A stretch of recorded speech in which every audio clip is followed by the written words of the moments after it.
കോട്ടയം നഗരസഭയിൽ pension fund തട്ടിപ്പ് നടത്തിയ മുൻ ജീവനക്കാരനെ 8 മാസങ്ങൾ കഴിഞ്ഞിട്ടും പിടികൂടാൻ സാധിക്കാതെ അന്വേഷണ സംഘം.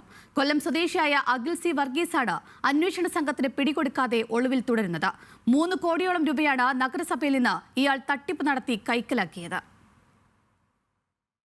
2024 ആഗസ്റ്റിലായിരുന്നു തട്ടിപ്പ് പുറത്തു വന്നത്. നഗരസഭയുടെ പെൻഷൻ ഫണ്ടിൽ നിന്ന് 3 കോടിയോളം രൂപ സ്വന്തം മാതാവിന്റെ അക്കൗണ്ടിലേക്ക് മാറ്റിയാണ് മുൻ ജീവനക്കാരൻ തട്ടിപ്പ് നടത്തിയത്. തട്ടിപ്പ് പുറത്തു വന്നതിന് പിന്നാലെ പ്രതി അഖിൽ സി വർഗീസ് ഒളിവിൽ പോയി. കോട്ടയം വെസ്റ്റ് പോലീസ് അന്വേഷിച്ച് പ്രതിയെ കണ്ടെത്താൻ സാധിക്കാതെ വന്നതോടെ ക്രൈംബ്രാഞ്ച് അന്വേഷണം ഏറ്റെടുത്തു. മാസങ്ങൾക്കിപ്പുറം ക്രൈംബ്രാഞ്ചും ഇരുട്ടിൽ തപ്പുകയാണ്.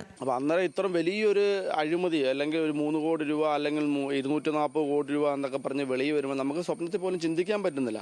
അപ്പോൾ അത്തരം ഒരു അഴിമതി നടത്തിയ ആൾക്കാരെ ഇതുവരെ പിടിക്കാൻ പോലീസും തയ്യാറാകുന്നില്ല, കേരളത്തിലെ സർക്കാരും തയ്യാറാകുന്നില്ല, കോട്ടയത്തെ തിരുവഞ്ചൂർ രാധാകൃഷ്ണൻ നേരിലുള്ള കോൺഗ്രസ് സംവിധാനം തയ്യാറാകുന്നില്ലെന്നാണ് BJPക്കുള്ള ആദ്യത്തെ ആക്ഷേപം. സംസ്ഥാനം വിട്ട പ്രതി പിന്നീട് തിരികെ എത്തി കീഴടങ്ങാമെന്ന് അഭിഭാഷകൻ മുഖേന അന്വേഷണ സംഘത്തെ അറിയിച്ചിരുന്നു. ഇതും പിന്നീട് നടന്നില്ല.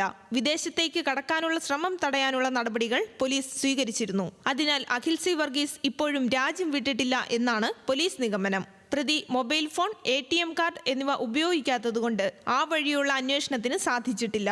തട്ടിപ്പ് പുറത്തു വന്നതിന് പിന്നാലെ വലിയ പ്രതിഷേധങ്ങൾ നടത്തിയ രാഷ്ട്രീയ പാർട്ടികളും സംഭവം മറന്ന അവസ്ഥയാണ്. ന്യൂസ് മലയാളം, കോട്ടയം.